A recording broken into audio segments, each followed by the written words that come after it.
Now for the second update. Mission accomplished. We had a great drama-free holiday week. I've made it to 2023. I apologize to anyone in advance. I find humor about how my condition helps me. I'm finding I am being a bit selfish currently.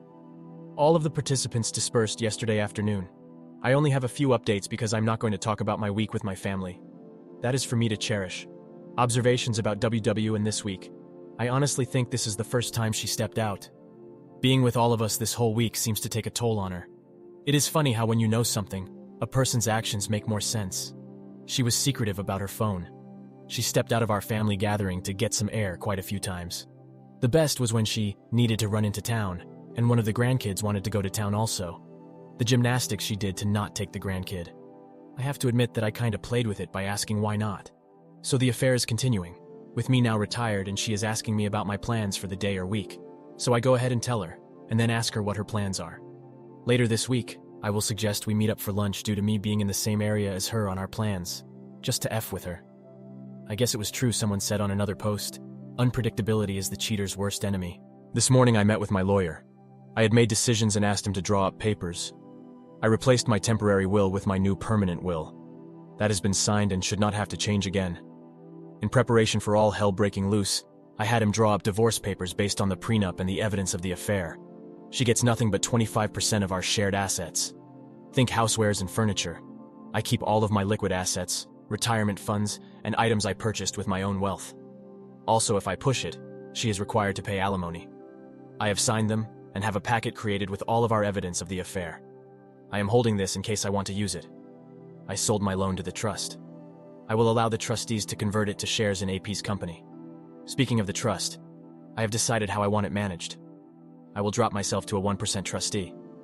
The twins will get the majority of the trusteeship. The 4 grandkids will make up the rest.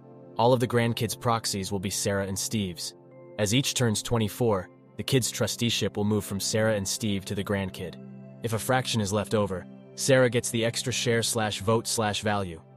I have planned a meeting with the kids, Sarah and Steve, for next week. I plan on telling them everything then. They have to sign documents, and they will want to know why I'm doing this. So when this is done, my personal value will be my liquid assets, personal property, and the money from the AP's loan. So in the worst case scenario, Jane will get very little compared to the assets and value in the trust. In the next couple of weeks, I will disperse the few personal items I want to go to the kids and grandkids. Those are already at a safe location where my lawyer has access. Some of you commented on my health. Well, if I was not clear, I am not fighting this. I am letting nature take its course. So I have no ill side effects from any treatments. I did notice this week I was more easily tired out. The family noticed also. I played it off as the old man getting older. I still have the cough. The cough is what started it all. It was my tumors in the lung that led to all of the diagnoses. I just played that as a lingering COVID cough. I expect to go downhill pretty fast once other issues pop up. But by that time, everyone will know. And thank you for all of your well wishes on that aspect. I am planning to spend time with the family. A large trip with all of their different obligations would be tough. That reason is why this week was so important to me. It was the last time I could be with all of them for an extended amount of time. I am thinking of a small trip for myself. We will see. I do plan on spending a day one-on-one with each child and grandchild. That is my next goal. The letters are not done. Those are very difficult. I will let you all know how the meeting next week goes. Best to you all. Now for the top comments. We are all here for you. I wish you for the best few months of great joy. I know karma will prevail because you're doing your part to ensure it does. But I really want your health to win this battle. Don't think I've rooted this hard for someone to live. So happy you made it to the new year. Enjoy your family, OP. You're such a lovely man, OP. There are really shitty people who get to live a long and useless life, yet people such as yourself are robbed. I am sending you the biggest and tightest hug that lasts a long time, not a fleeting, insincere one.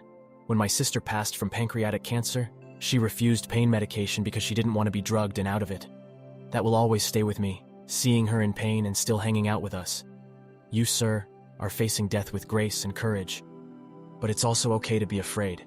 You made peace with it and are choosing to end on your terms. This gives me a lump in my throat and breaks my heart. I'm so sorry this is happening. Now for the third update. I had my lawyer, a notary, the twins, Sarah and Steve, to my farm today. The tasks I needed are done. This process has gone about as well as it could have gone. It is understandable that the family is hurt and angry. When everyone arrived and they saw my lawyer and the notary, the tension in the room was high. I asked them to just sit and listen to me, and after I finish, they are to sign the papers. After signing the documents, I will answer all questions. They all know about the trust. I explained to them it was time for me to release control of the trust to them. I explained how important the trust was in my life, why I started it, how it was outside of my marriage to Jane by mutual decision. I also left instructions on how I wanted them to direct and use the trust. We explained that the trust would be split between the twins and the grandchildren, with Sarah and Steve equal proxy votes for the grandkids until each of them reached the age of 25. Their trust in me was evident because they signed the documents and got them notarized. After that was done, copies were collated, and I dismissed my lawyer and the notary. I saw them out and thanked them for coming out on a Sunday. They both were gracious as always. When I returned to the dining room acting as a conference room, they all were quiet. My daughter broke the silence with the first question. Well, it was definitely a multi-part question, or a stream of consciousness. As soon as she stopped, I started with my health. I explained the fact of my diagnosis. I listened to them making plans on how we are going to fight this. And this is where I stopped them. I explained the odds. I told them I have already had a second opinion. Then I told them what you all already know. I am not going to seek treatment. I'm going to let nature take its course. We spent the next hour to an hour and a half arguing. My daughter left the room a few times. Sarah had to go get her. While they were gone, Steve, my son, and I had a heart-to-heart. They understand where I am coming from. They might not agree, but they understand. The consensus is that Sarah and my daughter will come around. After all, this calmed down, and I knew the next question was coming. When did I find out? And I told them. And now there was another round of anger and sadness. I explained that I wanted one more holiday week where I was not a dead man walking, that I was selfish. I wanted this diagnosis to be after the holidays. I don't want it to taint their holidays for the rest of their lives. My daughter, sensing there was still more, went all Kojak. She was not going to leave the room until all were out. She asked how in the hell did Jane not tell her. That is when I dropped the last bomb. I told them exactly the same account of events that I did in my first post. That is the first time I truly saw the fire of anger in my daughter's eyes. I then told them she to this day does not know I know. I basically answered the same questions, plots, and etc. that you all suggested. So I guess you all prepped me well. In the end, I told them I valued them way more than Jane. For me, I just want to spend the rest of my days in peace not worrying about Jane. I had to explain my actions during the holiday week. They also pieced together her steps outside for air, and the trip into town where she did not want to bring the grandkid. They were worried I did this all alone. I told them I have some social media friends that helped me through the roughest of this time. I refused to tell them where and how. They can learn later, but I still want this space for myself. The emotions were really raw, and we have been talking off and on as a group for a few hours, but I told them I needed to go back and talk about the trust. They understand that the trust will be very helpful in not allowing Jane to obtain my hard-earned wealth, that it protects them, and that is why she is not part of this meeting. With that said, I then needed to share the financials of the trust. I'm pretty sure that they all saw the trust as a tax dodge, or just a way to protect assets in a marriage where the kids are from another woman. They were not prepared for me to share the finances. As I started to go through the assets and the balance sheets, the room just fell silent. Then there was one question. Why did you work so hard those years when you had this much? I explained my philosophy of personal finance, something they have heard many times before and take to heart. But I told them that I lived off the trust all of these years. I put them through college with that trust. I made time in my life for them with that trust. And I was able to work for a non-profit for basically free because of that trust.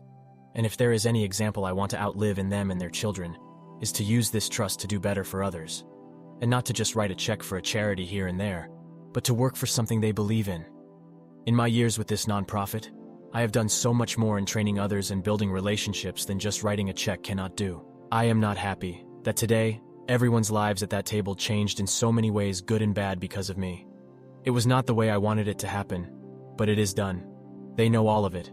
I have begged and pleaded that they let me deal with Jane, not to talk about the trust with anyone. We will run as status quo for now. When I get sicker, then things will change. They all have agreed. We spent the next few hours making a meal, talking, crying, laughing, and breaking into smaller groups. They all have left about an hour ago, but I expect the twins to come back. I know they will let their spouses in on what is going on. That is just the way they are. And I love my two in-laws' children very much. I knew that last night was my last quiet night. I feel a weight lifted but replaced with another weight of worry. Thank you all for reading. Your thoughts and prayers are so valuable to me. Again, tell your loved ones how you feel and give them a hug. Now for the top comments. Wow. If you aren't the epitome of the phrase, lead by example, I don't know who is. One thing you may think about doing is to start making some recordings or writing a journal with thoughts that your family can come back to and watch. It doesn't have to be anything significant, just your thoughts, and maybe some of your favorite stories and things you'd like to share so that they have them when they miss you. That being said, since you've been here sharing this tough stuff with us, I wanted to ask, are there any fun memories of stories you'd like to share? No worries if not. I just thought it'd be nice to not only be here with the hard stuff. Good luck to you and your family. You probably know this, but it sounds like you lived life right. I do have a smartphone. I guess I could start doing that.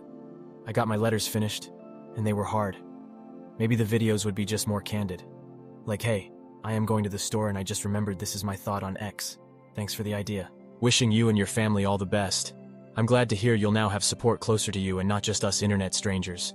Your family will rally around you and make all the more memories while they can. Blessings to you. Been reading your story from the beginning, and you are restoring my faith in humanity. I wish you good days and happy moments for rest of time you have. Thank you all for taking the time to listen to today's story. Please like and subscribe to help the channel, and so as not to miss out on the part 3 of the video. I'll see you in the next one. Take care.